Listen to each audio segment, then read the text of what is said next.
Frères et sœurs, dans ces paroles qui viennent, l'apôtre Pierre va dire quelque chose qui doit nous interpeller, qui nous laisse à réfléchir.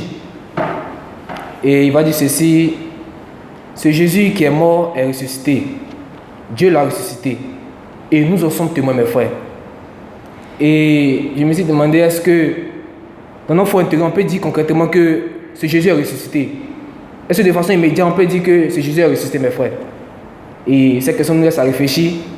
Quelle est cette relation vraiment entre ce Jésus ressuscité avec nous? Est-ce que vraiment on dit dans la bouche que Jésus est ressuscité, mais est-ce qu'on pratique vraiment? Est-ce qu'on se met vraiment dans cette pratique de la liturgie, de tout ce qu'on fait dans la parole de Dieu? Est-ce qu'on prie vraiment, mes frères? Et cette parole vraiment nous laisse à réfléchir aussi. Concrètement, est-ce que on peut témoigner vraiment de Jésus qui est mort et ressuscité, mes frères? Soyons attentifs à l'écoute de ces paroles.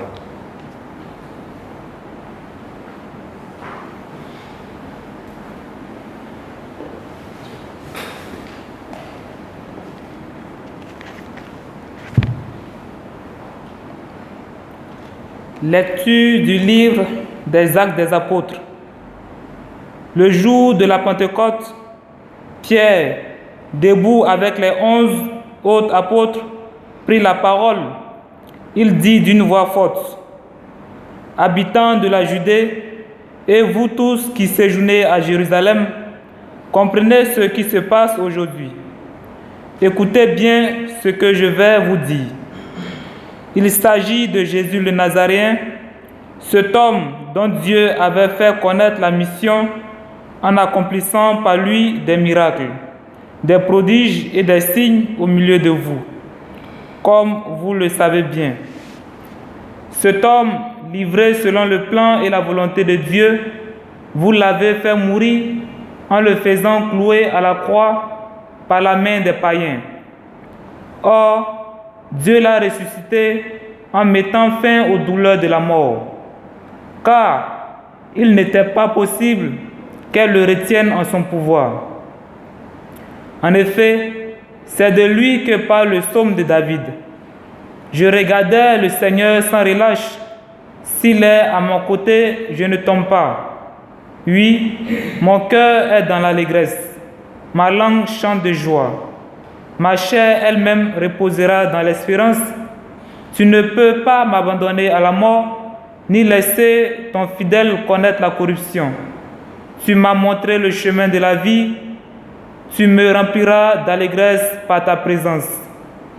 Frères, au sujet de David, notre Père, on peut vous dire avec assurance qu'il est mort, qu'il a été enterré, et que son tombeau est encore aujourd'hui chez nous. Mais il était prophète. Il savait que Dieu lui avait juré de faire asseoir sur son trône un de ses descendants. Il a vu d'avance la résurrection du Christ, dont il a parlé ainsi. Il n'a pas été abandonné à la mort et sa chair n'a pas connu la corruption. Ce Jésus, Dieu l'a ressuscité. Nous tous, nous en sommes témoins. Élevé dans la gloire par la puissance de Dieu, il a reçu de son Père l'Esprit Saint qui était promis et l'a répandu sur nous. C'est cela que vous voyez et que vous entendez. Parole du Seigneur. Nous rendons grâce à Dieu.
marche elle-même repose en confiance.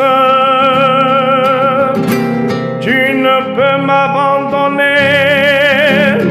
à la mort, ni laisser ton âme voir la corruption. Tu m'as montré, Seigneur, le chemin de la vie, le chemin de la vie. Je n'ai pas d'autre bonheur que toi. Tu m'apprends le chemin de la vie. Devant ta face, débordement de joie. À ta droite, éternité de délices. Tu m'as montré, Seigneur, le chemin de la vie, le chemin de la vie.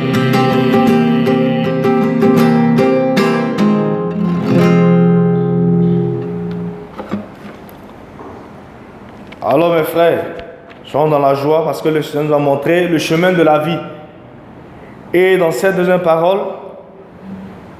nous avons tendance, frères, à idolâtrer nos biens, l'argent et l'or.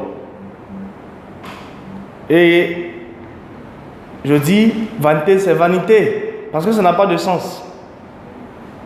Cette parole, le Seigneur t'invite à s'appuyer sur lui. Il t'invite à lui demander sa grâce parce que c'est par le sang de Jésus-Christ que nous avons été sauvés. Il t'invite à lui demander la grâce et l'espérance afin de pouvoir avoir toujours les yeux fixés sur lui. Écoutons.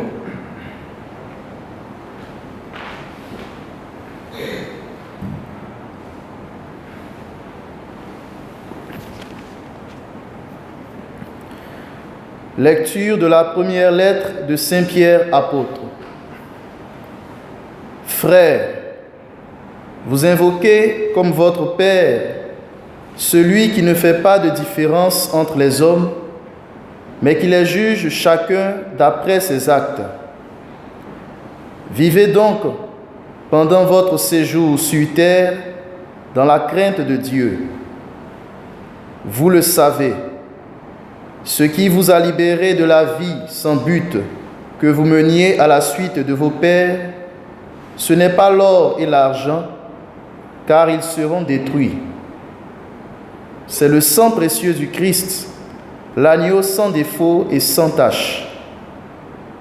Dieu l'avait choisi dès avant la création du monde et il l'a manifesté à cause de vous en ces temps qui sont les derniers. C'est par lui que vous croyez en Dieu, qu'il a ressuscité d'entre les morts et lui a donné la gloire. Ainsi, vous mettez votre foi et votre espérance en Dieu. Parole du Seigneur. Nous rendons grâce à Dieu.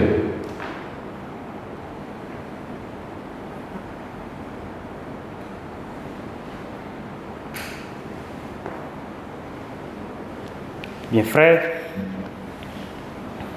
il y a ici une bonne nouvelle pour chacun de nous, ici ce soir. Et en préparant cette parole,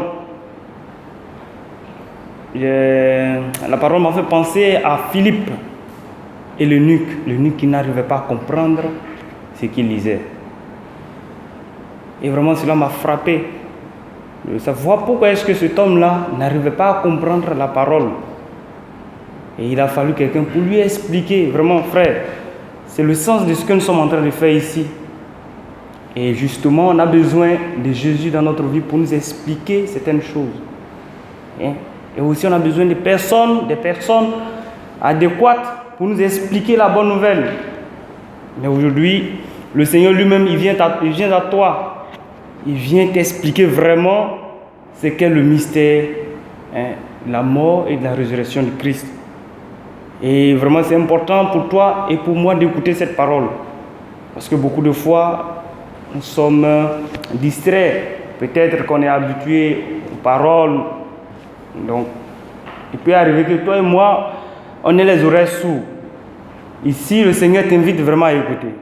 Parce qu'il a quelque chose à t'expliquer. Il veut vraiment t'expliquer. Certainement, quelqu'un a écouté ou a lu déjà la parole, a entendu.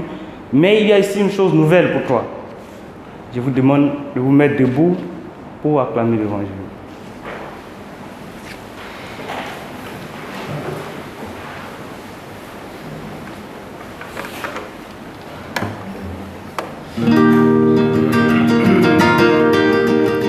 Seigneur Jésus, fais-nous comprendre les Écritures. Alléluia, Alléluia, Alléluia. Alléluia, Alléluia, Alléluia. Alléluia, Alléluia. Seigneur Jésus, fais-nous comprendre les Écritures.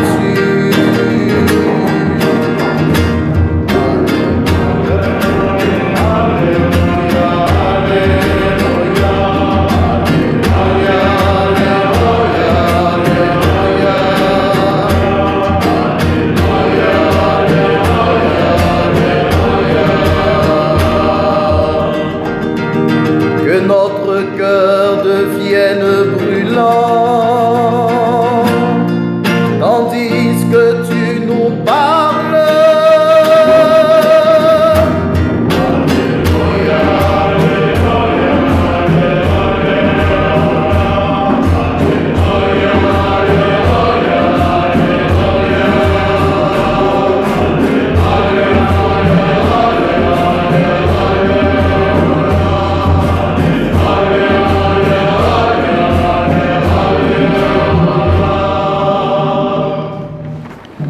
Le Seigneur soit avec vous. Et avec votre esprit. Évangile de Jésus-Christ selon saint Luc. Gloire à toi, Seigneur. Le troisième jour après la mort de Jésus, 2 disciples faisaient route vers un village appelé Emmaüs, à 2 heures de marche de Jérusalem, et ils parlaient de tout ce qui s'était passé. Or, tandis qu'ils parlaient et discutaient, Jésus lui-même s'approcha, et il marcha avec eux.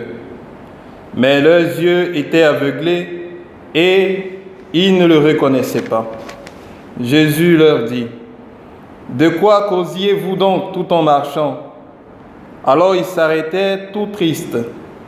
L'un des deux, nommé Cléophas, répondit: « Tu es bien le seul de tous ceux qui étaient à Jérusalem à ignorer les événements de ces jours-ci. » Il leur dit: « Quels événements ?» Ils lui répondirent: « Ce qui est arrivé à Jésus de Nazareth. Cet homme était un prophète, puissant par ses actes et ses paroles, devant Dieu et devant tout le peuple. Les chefs des prêtres et nos dirigeants l'ont livré. Ils l'ont fait condamner à mort et ils l'ont crucifié. Et nous qui espérions qu'il serait le libérateur d'Israël, avec tout cela, voici déjà le 3e jour qui passe depuis que c'est arrivé. À vrai dire, nous avons été bouleversés par quelques femmes de notre groupe. Elles sont allées au tombeau de très bonne heure et elles n'ont pas trouvé le corps. Elles sont même venues nous dire qu'elles avaient eu une apparition. des anges qui disaient qu'il est vivant. Quelques-uns de nos compagnons sont allés au tombeau et ils ont trouvé les choses comme les femmes l'avaient dit, mais lui, ils ne l'ont pas vu.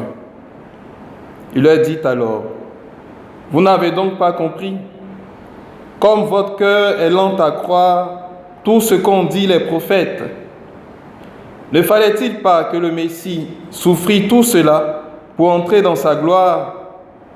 Et en parlant de Moïse et de tous les prophètes, il leur expliqua dans toute l'Écriture ce qui le concernait. Quand il s'approchait du village où il se rendait, Jésus fit semblant d'aller plus loin, mais il s'efforçait de le retenir. « Reste avec nous, le soir approche et déjà le jour baisse. » Il entra donc pour rester avec eux. Quand il fut à table avec eux, il prit le pain, dit la bénédiction, le rompit et le leur donna. Alors leurs yeux s'ouvrirent et ils le reconnurent, mais il disparut à leur regard. Alors il s'est dit l'un à l'autre: notre cœur n'était-il pas brûlant en nous, tandis qu'il nous parlait sur la route et qu'il nous faisait comprendre les Écritures? À l'instant même, ils se levèrent et retournèrent à Jérusalem. Ils y trouvèrent réunis les 11 apôtres et leurs compagnons qui leur dirent: c'est vrai, le Seigneur est ressuscité, il est apparu à Simon-Pierre. À leur tour, ils racontaient ce qui s'était passé sur la route et comment ils l'avaient reconnu quand il avait rompu le pain.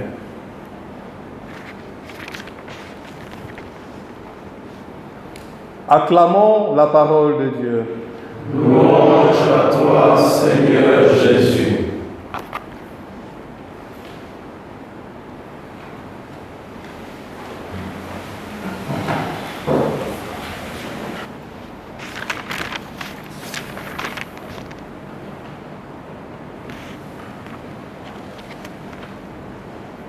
C'est vrai, disent les apôtres et les disciples, le Seigneur est ressuscité, il est apparu à Simon-Pierre.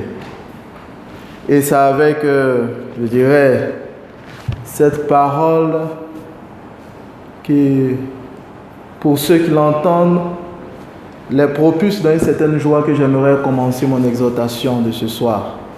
Parce que déjà,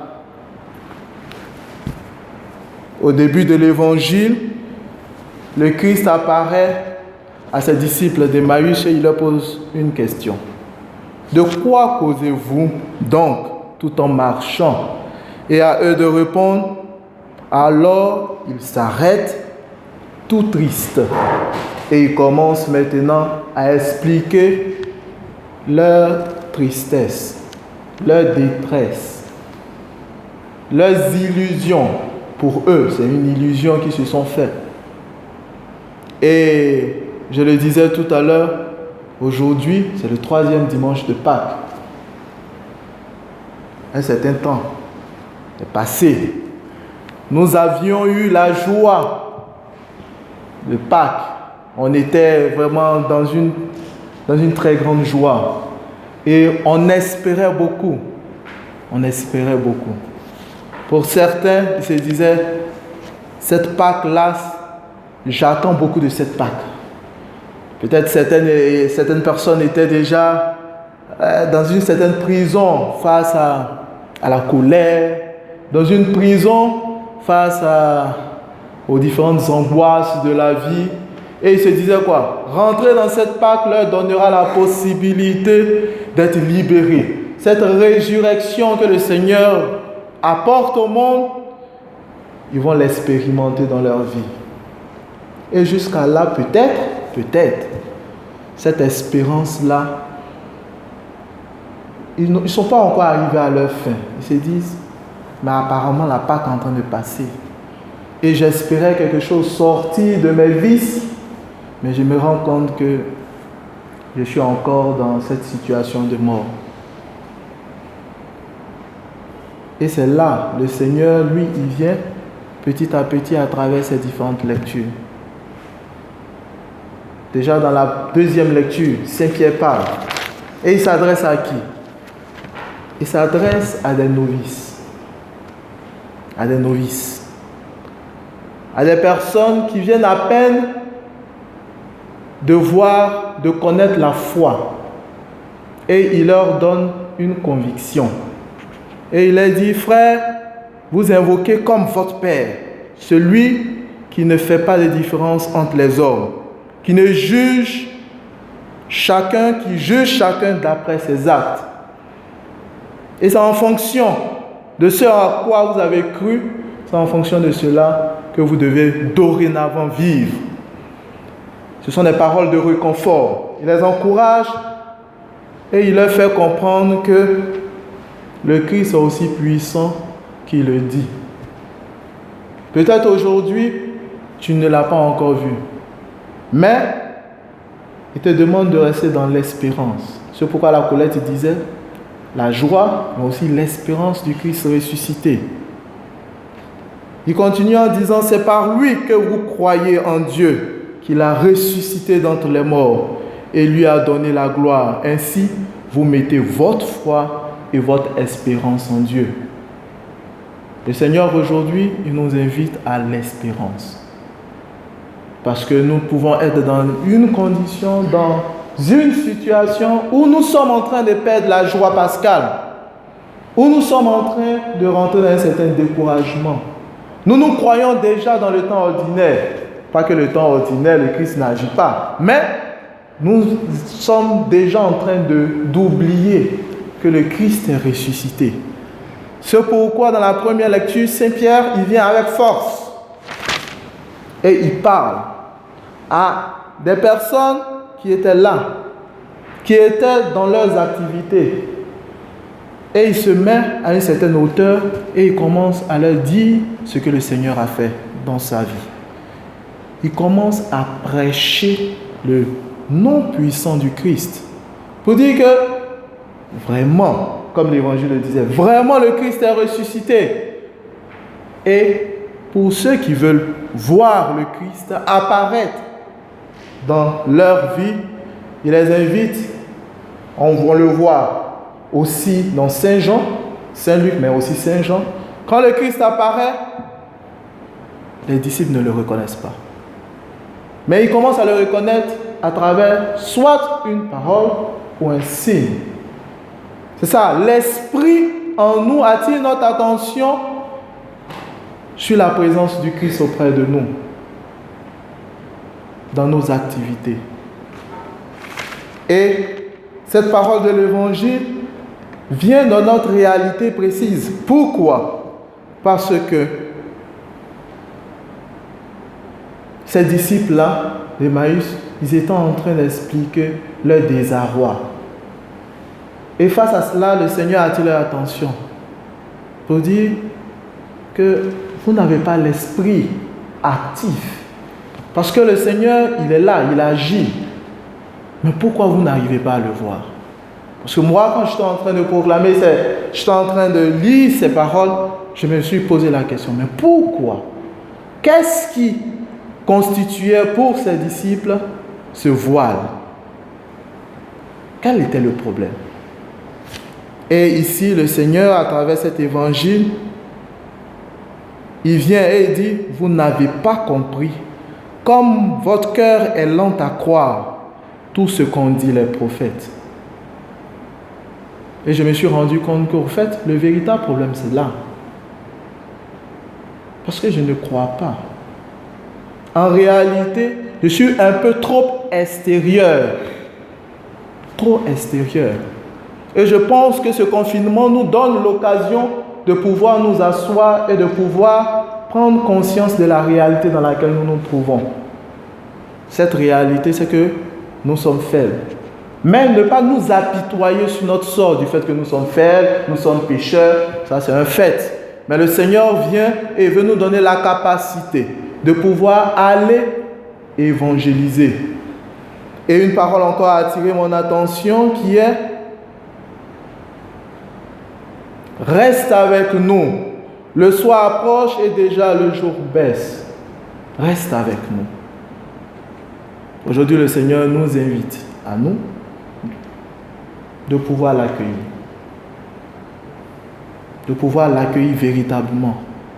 Parce qu'on peut se trouver dans une certaine routine. On vient, on prie, on doit agir de telle ou telle manière, mais en réalité, nous ne sommes pas là. Nous sommes préoccupés. Mais ces disciples-là, ils ont usé de charité. Reste avec nous. Le soir approche. Et c'est en invitant le Seigneur à rester avec eux que le Seigneur s'est montré à eux. Donc je vous invite, chers frères et sœurs, à ne pas désespérer, car le Christ est ressuscité. Et lui, il a ce projet de se présenter à nous avec force, de sorte que nous ne puissions pas rester assis là, nous ne puissions pas rester en train de nous morfondre sur notre sort, en train de penser à nos petits problèmes, rien de tout ça. Mais d'avoir cette espérance que le Seigneur, il est là, que dans cette situation que je traverse, il vient. Il me demande tout simplement de l'inviter chez lui. De l'inviter chez lui.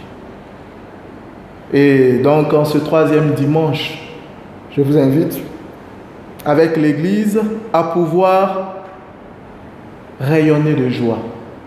Parce que ce qui fait notre force en tant que chrétien, c'est de croire que le Seigneur ne nous abandonne pas, qu'il est présent et que ce qu'il a promis, il le fera. Parce que le Seigneur, il ne ment pas. Ça, c'est notre conviction.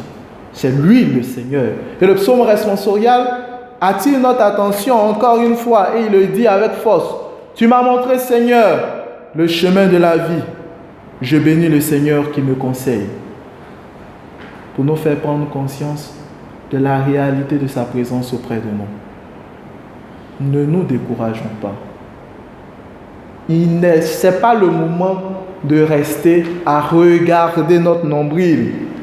Non, c'est le moment d'avoir les yeux fixés sur le Christ et de nous accrocher à lui.